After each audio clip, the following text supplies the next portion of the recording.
Ok en gima yot. Kweth moko mag jood bura mag Azimio okwedo ng'anyo maduong' ma Azimio dhi bago wuok tich juma manyien. Ma timore e kinde ma jodolo bende sundo jatend piny William Ruto mondo bed kod twak kod jatend Azimio la Umoja One Kenya Alliance Raila Odinga kaka yo mar manyo kwe ne Kenya. Walter Nyambaga kolonwa mathoth.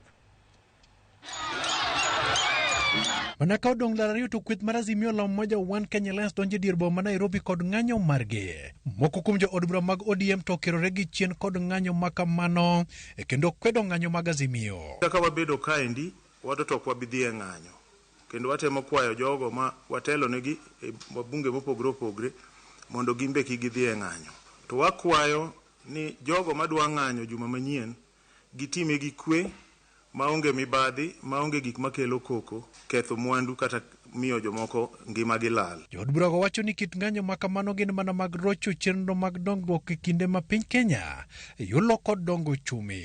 Tabu ma thago jo Kenya mag uchumi, pesa matin mantiere e ofuko mar raia.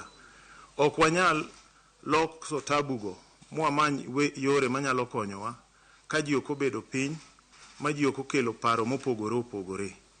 Koro wan wadwaro ni wabed gi wuoyo maduong' moriwo oganda mar Kenya te e kaka uchumi inyalo losi mondo kony raia mapiny. Matimore kinde ma jodolo mawuok e counties ma Machakos to lombo jatend piny William Ruto mondo bed kod twak kod ogai mar Azimio la Umoja One Kenya Alliance Raila Odinga kaka yor manyo kwe makende ne Kenya.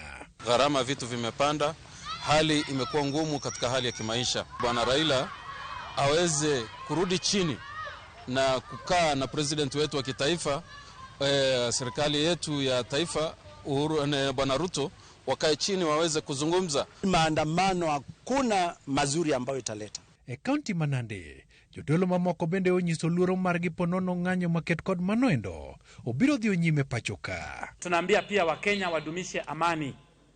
Hata baada ya siku hiyo wajiepushe na neno lolote lile ambalo laweza kufuruga amani. Luoro nitiere ni rochruok mar uchumi biro bedo midhiero ka ng'anyo maket kod manoendo obiro bedo wich bar. Tumehuzunika na kufadhaishwa na ile mambo inasemekana ati Jumatatu kuna maandamano. Nairobi hii sisi wa mama ndio wenye kufanya kazi, ndio wenye biashara. Nairobi ndio tumelea watoto wetu, tunasomesha watoto wetu na tunafanya kila kitu hii Nairobi. Matimore kinde ma piny Afrika ma milambo e pinyno ma Nigeria kanyakla kod Tunisia bende obago ng'anyo maket kod mar Azimio la Umoja One Kenya Alliance tarik 20 wuok tich manyien. Walter Nyambaga, Ramogi TV.